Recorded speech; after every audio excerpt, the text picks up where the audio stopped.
Hello my dear, मैं Praveen Kumar JMS classes study hub में आपका स्वागत है। दोस्तों, ब्लड का जो सेशन चल रहा है पार्ट 3 तक पहुंच चुका है और हम लोग डब्ल्यूबीसी के इंट्रोडक्शन तक पहुंच चुके हैं। डब्ल्यूबीसी का इंट्रोडक्शन हम लोग पार्ट 3 में किए थे। पार्ट 3 में हम लोग अभी तक क्या क्या पढ़े? पार्ट 1 में ब्लड का इंट्रोडक्शन पढ़े थे, ब्लड सेल्स का, और पार्ट 2 में आरबीसी का इंट्रोडक्शन और आरबीसी का फंक्शन के बारे में पढ़े थे। अब पार्ट 3 में आरबीसी से जो होने वाला रोग है और डब्ल्यूबीसी का जो इंट्रोडक्शन है वो हम लोग कल पढ़े थे। और हम लोग ये पढ़े थे कि जो आरबीसी और जो डब्ल्यूबीसी का जो रेशियो होता है, बताया गया था आपसे, आरबीसी और जो डब्ल्यूबीसी का रेशियो होता है 600:1 होता है। ये कल पढ़े थे। डब्ल्यूबीसी के बारे में एक बार फिर रिवीजन करा रहे हैं कि डब्ल्यूबीसी का जो वैज्ञानिक नाम है लिम्फोसाइट। डब्ल्यूबीसी हमारे शरीर की प्रतिरक्षा प्रणाली के रूप में काम करता है, क्योंकि अगर कोई भी रोग होता है हमारे शरीर में, चाहे वायरस डिजीज हो, चाहे बैक्टीरिया डिजीज हो, चाहे कोई भी डिजीज हो, प्रोटोजोआ, तो हमारे शरीर में जो डब्ल्यूबीसी होता है उन रोगों के जो वायरस हैं, जो वाहक हैं, उनसे लड़ने में मदद करता है। इसलिए डब्ल्यूबीसी को हम फाइटर सेल, बॉडीगार्ड सेल या शरीर का सिपाही इसको हिंदी में कहा जाता है। डब्ल्यूबीसी की संख्या जो होते हैं शरीर में, बताए थे आपको कि 800 से लेके 1000 प्रति 100 ml HB 100 मिलीलीटर हीमोग्लोबिन में 800 से लेके 1000 ये पाया जाता है। और रुधिर कोशिका का, ब्लड सेल का मतलब रक्त कोशिका का जो सबसे बड़ी कोशिका होती है वो आपका डब्ल्यूबीसी ही होता है। डब्ल्यूबीसी के बारे में हम लोग और भी पढ़ेंगे। और बताए थे डब्ल्यूबीसी जो है दो तरह से बांटे थे। एक बताए थे आपको कणिका युक्त डब्ल्यूबीसी और दूसरा बताए थे कणिकाहीन डब्ल्यूबीसी। वैसा डब्ल्यूबीसी जो जिसमें कणिकाएं पाई जाती हैं और वैसा डब्ल्यूबीसी जिसमें कणिकाएं नहीं पाई जाती है। तो जो कणिकाएं पाई जाती हैं वो 3 तरह की बताए थे, बेसोफिल्स, न्यूट्रोफिल्स और इसिनोफिल्स। और इसके बाद हम बताए थे कि जिसमें कणिकाएं नहीं पाई जाती है वो आपका था मोनोसाइट और लिम्फोसाइट। तो सबसे पहले ये हम आपसे एक क्वेश्चन पूछना चाहते हैं कि जो हम पढ़ाए थे कि डब्ल्यूबीसी में सबसे बड़ा डब्ल्यूबीसी किसका होता है? तो मोनोसाइट का। और सबसे छोटा डब्ल्यूबीसी कौन होता है? लिम्फोसाइट। हमारे शरीर में सबसे अधिक कौन सा अधिक मात्रा में डब्ल्यूबीसी होता है? तो न्यूट्रोफिल्स, 65% न्यूट्रोफिल्स होता है। और सबसे कम कौन डब्ल्यूबीसी होता है? तो बताया था बेसोफिल्स 0.2%। अब इनके बारे में हम लोग थोड़ा सा पढ़ेंगे। ये जो 5 हैं इनका 5 क्या काम है, थोड़ा सा इनके बारे में पढ़ रहे हैं। देखिए, सबसे पहले हम लोग पढ़ेंगे बेसोफिल्स के बारे में। बेसोफिल्स, ये जो ध्यान दीजिए कि जो बेसोफिल्स डब्ल्यूबीसी है इनका वर्किंग क्या है हमारे बॉडी में, इनका वर्किंग क्या है? तो सबसे पहले समझेंगे कि ये जो हमारे शरीर में जो एलर्जी होता है, एलर्जी। अब एलर्जी क्या होता है सुनिए। जैसे जो कुछ भी हम खाद्य पदार्थ खाते हैं या हम लोग कभी कभी गलत दवा खा लेते हैं, तो गलत दवा खाने के बाद जो खराब केमिकल हमारे शरीर में पहुंचता है, खराब केमिकल हमारे शरीर में पहुंचता है, वह केमिकल हमारे शरीर में एक हिस्टामिन नाम का प्रोटीन बनाता है। हिस्टामिन नाम का एक पदार्थ बनाता है। और ये जो पदार्थ होता है ये क्या करता है? इसी हिस्टामिन के कारण जो होता है हमारे शरीर पर धब्बा पड़ने लगता है। हमारे शरीर पर क्या पड़ने लगता है? धब्बा पड़ने लगता है। बेसोफिल्स जो होता है हमारे शरीर में एलर्जी को रोकता है। और एलर्जी क्या है कि जब भी खराब कोई केमिकल हमारे शरीर में पहुंचता है तो हिस्टामिन नाम का एक पदार्थ बनता है और इसी हिस्टामिन के कारण हमारे शरीर पर धब्बा पड़ने लगता है। शरीर पर क्या पड़ने लगता है? धब्बा। कैसा धब्बा? Black black. शरीर पर ध्यान दीजिए, धब्बा पड़ने लगता है। और यही जब धब्बा पड़ता है तो इसी को हम लोग एलर्जी बोलते हैं। इसी को क्या कहते हैं? एलर्जी बोलते हैं। व्यक्ति का क्या हो गया? एलर्जी हो गया। और इस एलर्जी को खत्म करने के लिए, एलर्जी से लड़ने के लिए हमारा बेसोफिल्स डब्ल्यूबीसी आगे आता है। तो बेसोफिल्स डब्ल्यूबीसी क्या, इसका वर्किंग क्या है, तो हमारे शरीर में जब एलर्जी होती है तो उस समय कौन सा डब्ल्यूबीसी आपका एक्टिव होता है, तो बेसोफिल्स डब्ल्यूबीसी एक्टिव होता है और इस एलर्जी को खत्म करता है। अब यहां से एक और जानेंगे कि ये बेसोफिल्स की बात हो गया। न्यूट्रोफिल्स का क्या काम है, देखिए न्यूट्रोफिल्स,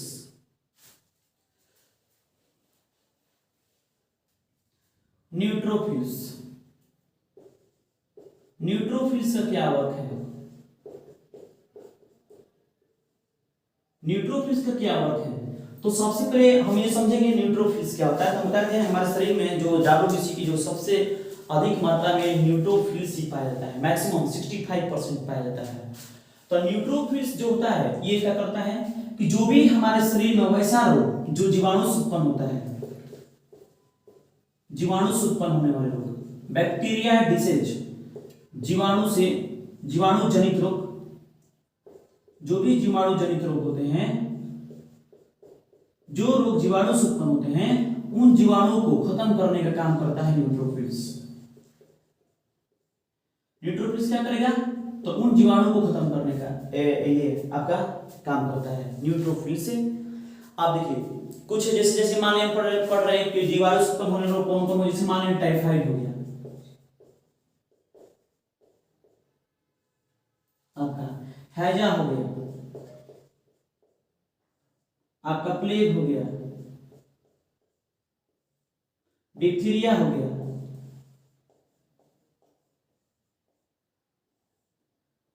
ये जो होता है आपका, ये हैजा से, ये जो बैक्टीरिया से होने वाले रोग हैं। तो ये जो भी रोग होंगे ये बैक्टीरिया से होते हैं और इस बैक्टीरिया को खत्म करने के लिए कौन सा डब्ल्यूबीसी एक्टिव होता है, तो न्यूट्रोफिल्स डब्ल्यूबीसी एक्टिव होता है और इनको जीवाणुओं को खत्म कर देता है। अब जानेंगे थोड़ा सा यहाँ पर, ये अगर स्क्रीनशॉट लेना चाहते हैं तो आप स्क्रीनशॉट ले सकते हैं। आप थोड़ा सा जानेंगे हम इसिनोफिल्स के बारे में, इसिनोफिल्स के बारे में पढ़ेंगे। इसिनोफिल्स, देखिए इसिनोफिल्स क्या होता है कि जब भी हमारे शरीर में वायरस और प्रोटोजोआ, वायरस प्लस प्रोटोजोआ,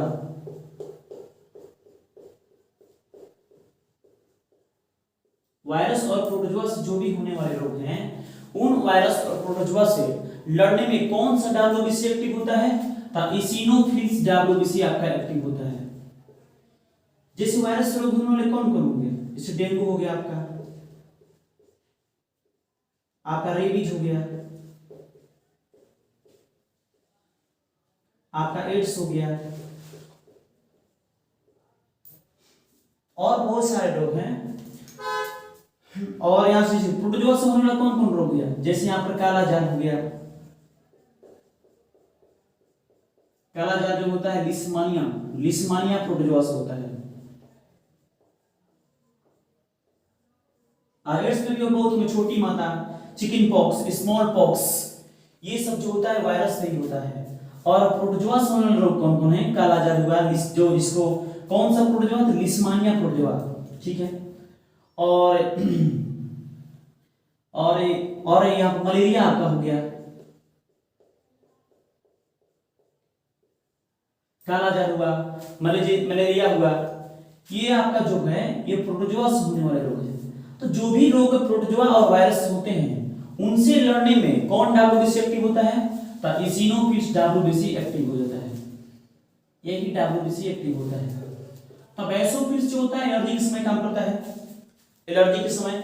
और जो न्यूट्रोफिल्स होता है वो किसको मारने का काम करता है, या आपका जो बैक्टीरिया जनित रोग है उसको मारने का काम करता है। और इसिनोफिल्स किसको मारने का काम करता है, इसिनोफिल्स वायरस और प्रोटोजोआ से जो होने वाले रोग हैं उन रोगों को खत्म करने का काम, और उन रोगों से होने वाले जो भी वार होंगे उनको, उनसे लड़ने का काम कौन करता है, इसिनोफिल्स। इस तरह से हम लोग डब्ल्यूबीसी के बेसोफिल्स, न्यूट्रोफिल्स और इसिनोफिल्स के बारे में पढ़े। स्क्रीनशॉट ले लीजिए।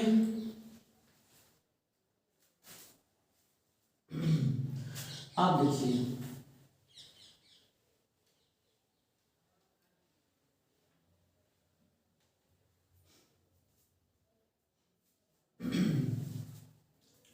तो आपसे एक क्वेश्चन पूछा जाएगा कि जब खराब केमिकल पदार्थ हमारे शरीर में पहुंचता है तो किस प्रकार का पदार्थ उत्पन्न होता है, तो आपका आएगा हिस्टामिन। हिस्टामिन याद रखिएगा, हिस्टामिन कब उत्पन्न होता है, तो हिस्टामिन ये कब उत्पन्न होता है, जब खराब केमिकल हमारे शरीर में पहुंचता है तो हिस्टामिन नामक पदार्थ उत्पन्न होता है और इसी हिस्टामिन के कारण हमारे शरीर में एलर्जी होता है। या यहाँ से ऐसे भी पूछा जा सकता है कि एलर्जी किस पदार्थ के कारण होता है, तो हिस्टामिन के कारण होता है। और एलर्जी को खत्म करने के लिए हमारा कौन सा WBC एक्टिव होता है, तो आपका बेसोफिल्स WBC एक्टिव होता है। अब देखिए आगे हम लोग पढ़ेंगे लिम्फोसाइट टीकाकरण। ध्यान दीजिएगा, हम लोग टीकाकरण के बारे में पढ़ेंगे। कोई भी रोग होता है उसको खत्म करने के लिए जो भी टीकाकरण मोस्टली जो होता है ना, वो वायरस से होने वाले जो रोग होते हैं उन्हीं के लिए मोस्टली टीकाकरण बनता है। अब देखिए यहां पर लिखे लिम्फोसाइट टीकाकरण। लिम्फोसाइट टीकाकरण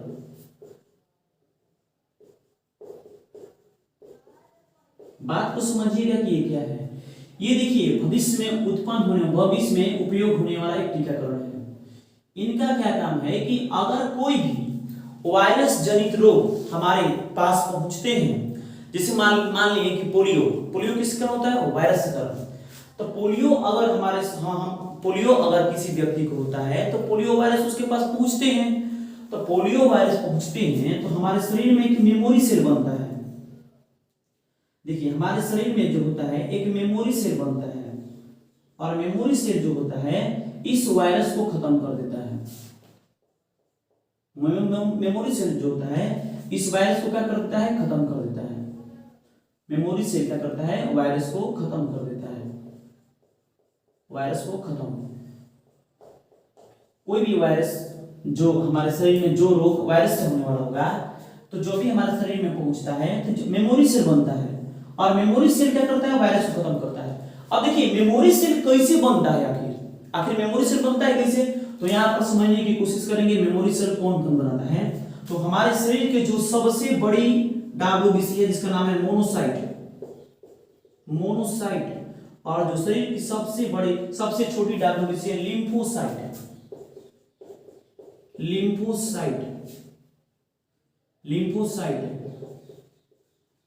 तो मोनोसाइट और लिम्फोसाइट जो होते हैं यही मिलकर मेमोरी सेल बनाते हैं और जो भी वायरस होने वाला रोग है उस वायरस को क्या क्या करता है, खत्म कर देता है।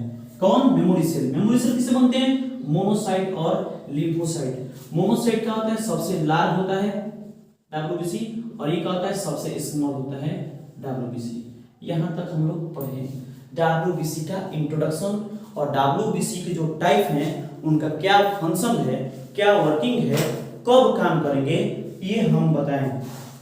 अब देखिए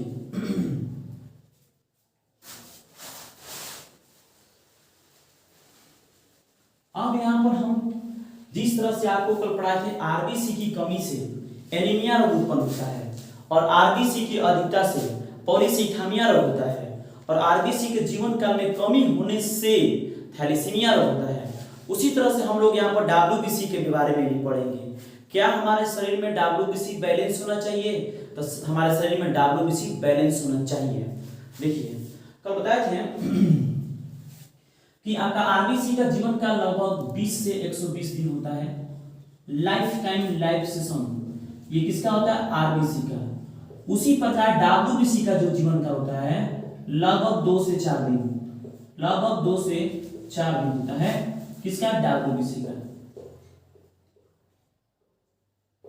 कंपेयरिंग करेंगे हम लोग लास्ट में, और जितना भी आपका ब्लड पढ़ाए हैं पार्ट 3, 4, 5 जितना तक जाए हम इसको ऑब्जेक्टिव क्वेश्चन बनाकर और इसको आपका प्रीवियस क्वेश्चन और साथ में जो सेट का प्रैक्टिस क्वेश्चन होगा हम आपको जरूर कराएंगे, ताकि जितना भी आप पढ़े हैं आप ऑब्जेक्टिव क्वेश्चन को 100% सही कर सकें। देखिए WBC का जो जीवन काल होता है 2 से 4 दिन, RBC का जो जीवन काल होता है 20 से 120 दिन। अब देखिए यहाँ पर पढ़ेंगे WBC की कमी से होने वाला रोग। अगर हमारे शरीर में WBC की कमी होगी या अधिकता होगी तो रोग कौन सा होगा, वेरी वेरी इंपॉर्टेंट क्वेश्चन है। तो हमारे शरीर में ना तो WBC का कमी होना चाहिए और ना तो हमारे शरीर में WBC का अधिकता होना चाहिए। इसका मतलब WBC हमारा बैलेंसिंग होना चाहिए, बैलेंसिंग, तब हम स्वस्थ रह सकते हैं। देखिए, अगर हमारे शरीर में WBC का अगर कमी हो रहा है, कमी, तो एक रोग होता है जिसको बोलते हैं ल्यूकोपीनिया।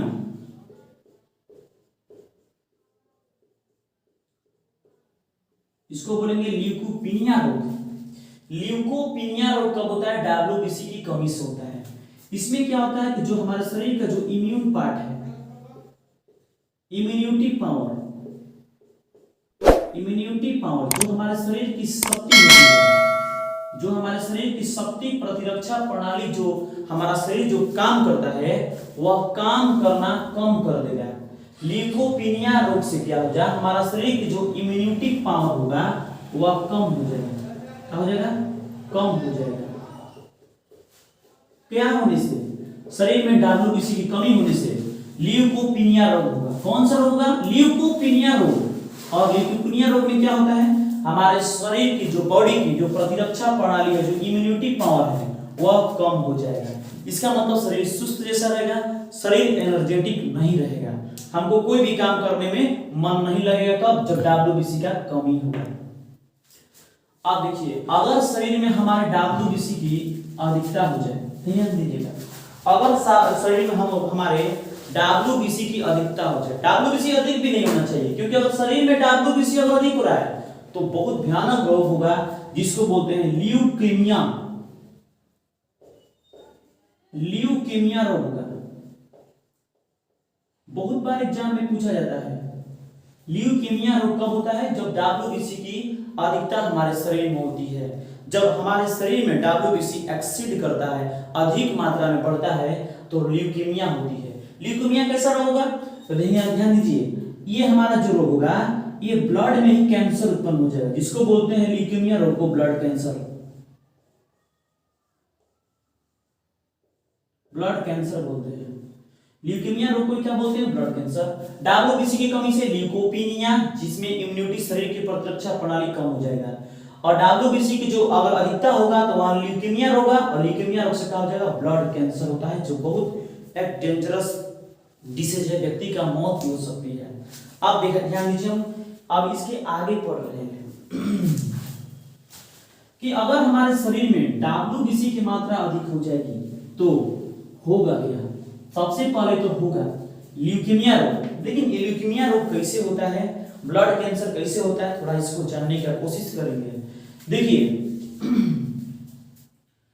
जब हमारे शरीर में WBC का हो अधिक हो जाए,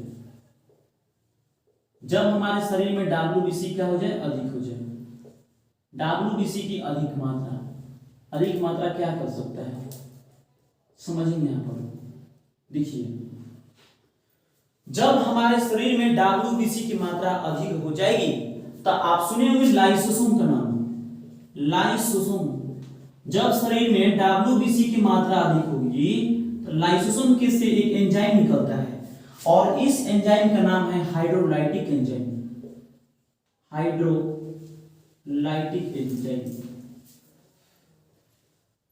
हाइड्रोलाइटिक एंजाइम निकलता है। कहां से? लाइसोसोम से निकलेगा। कब? जब शरीर में WBC की मात्रा अधिक हो जाएगी तो लाइसोसोम से हाइड्रोलाइटिक एंजाइम निकलता है, और जब अधिक मात्रा में हाइड्रोलाइटिक एंजाइम जो होता है निकलता है, सही है, लेकिन यही अगर एंजाइम अधिक मात्रा में निकले तो क्या होगा बताइए? सोचिए, अगर यह ध्यान दीजिए, अधिक मात्रा में अगर हाइड्रोलाइटिक एंजाइम निकलेगा, अधिक मात्रा में अगर हाइड्रोलाइटिक एंजाइम निकले तो क्या होगा? हमारा लाइसोसोम फट जाएगा। लाइसोसोम क्या होगा? फट जाता है।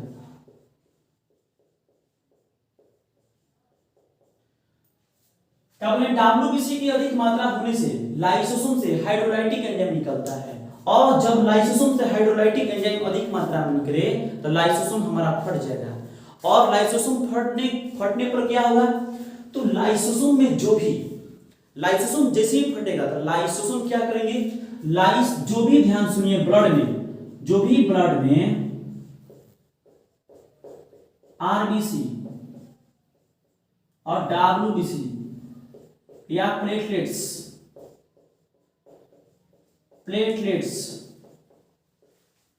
ध्यान दीजिए, हम क्या बोल रहे हैं कि लाइसोसोम जैसे ही फट जाएगा, लाइसोसोम क्या करेगा कि लाइसोसोम अपने ब्लड में जो भी होंगे आरबीसी, डब्ल्यूबीसी, प्लेटलेट्स, इन सभी कोशिकाओं को ये अपने ही कोशिकाओं को मार डालता है। ब्लड में जो आरबीसी और डब्ल्यूबीसी प्लेटलेट्स की जो कोशिकाएं हैं कि अपनी कोशिकाओं को ही खुद मार डालता है, अपनी कोशिकाओं को ही मार डालता है, मार डालता है।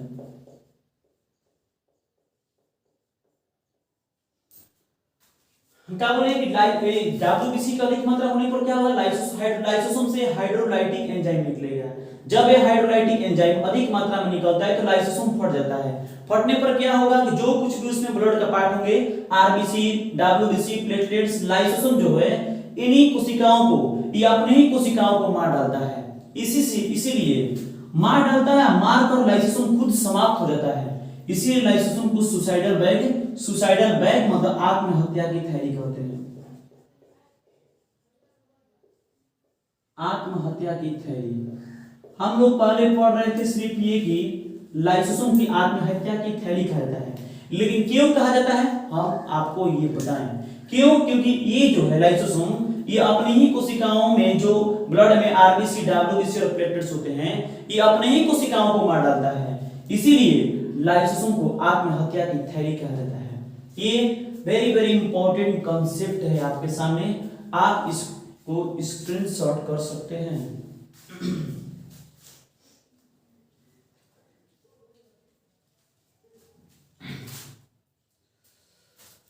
तो दोस्तों आप थोड़ा सा हम आगे की ओर बढ़ रहे हैं।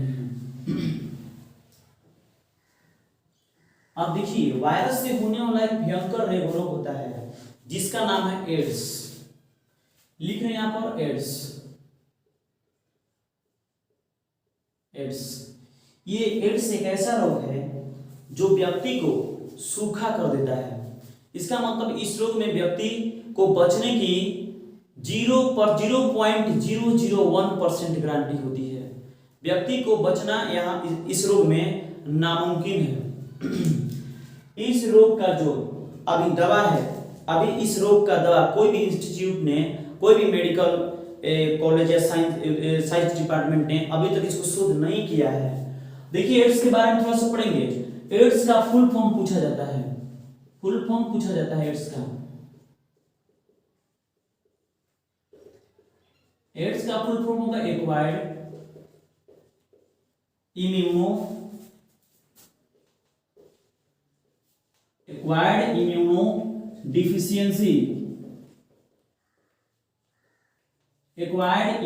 Deficiency syndrome.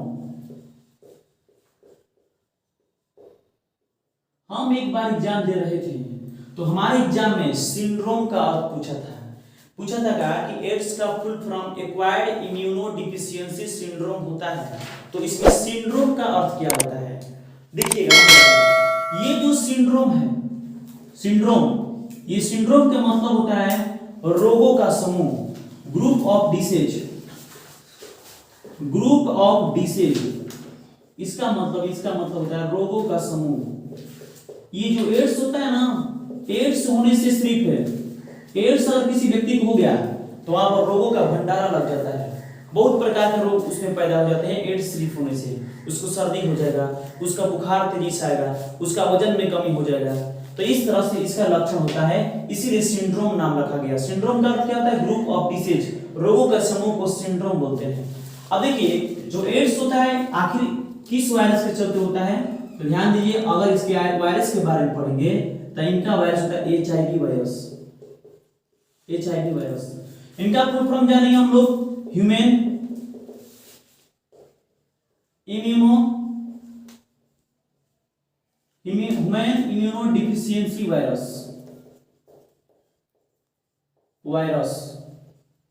ये आपका HIV का फुल फॉर्म होगा। लेकिन पूछा जाता है एग्जाम में कि बताओ जो HIV वायरस है किस फैमिली से बिलोंग करता है। ये किस फैमिली से बिलोंग करता है? तो HIV वायरस जो है रेट्रो फैमिली से बिलोंग करता है। रेट्रो फैमिली से बिलोंग करता है एचआईवी वायरस जो होता है।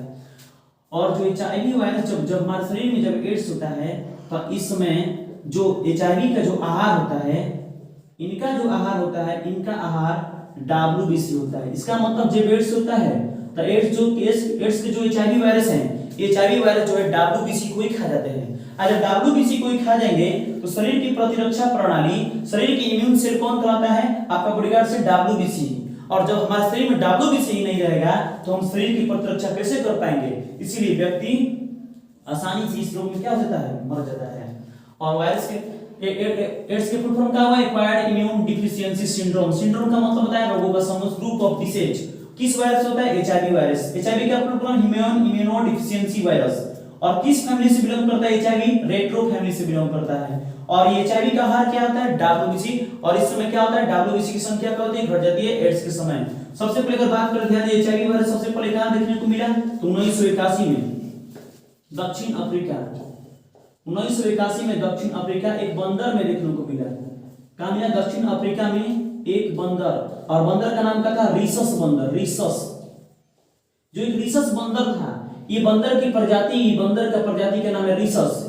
इस 1981 में दक्षिण अफ्रीका में एक रीसस बंदर को देखने को मिला सबसे पहले 1981 में। और इंडिया का बात किया जाए 1986 में कहां आया? इंडिया। एचआईवी वायरस कहां दूसरी बार देखने को मिला? इंडिया में। कहां पर? इंडिया में 1986 में ईस्वी में देखने को मिला। कहां पर? गोवा में देखने को मिला, गोवा वाले बीच पर। तो दोस्तों ध्यान दीजिए, जितना भी हम आपको पढ़ाए हैं WBC क्या है? WBC कमी से होने वाले रोग, और ये रोग के बारे में बताएं आपको, एड्स के बारे में, ल्यूकेमिया क्या होता है, एचआईवी क्या होता है, आपका एड्स क्या होता है, किस फैमिली से बिलोंग करता है, इनका सबसे पहले कहां आया, फुल फॉर्म, ये सब आपको समझ में आया होगा। अगर दोस्तों हमारा वीडियो अच्छा लगता है, अगर आपको माने समझ में आता है तो हमारा वीडियो को आप शेयर और लाइक और सब्सक्राइब कर सकते हैं, ताकि आपके शेयर और सब्सक्राइब से हम और अच्छे से वीडियो बना सकें और अब हम मोटिवेट हो सकें। आप इसको स्क्रीनशॉट ले सकते हैं। और आज के लिए इतना ही, हम लोग मिलेंगे अगले वीडियो में। जय हिंद।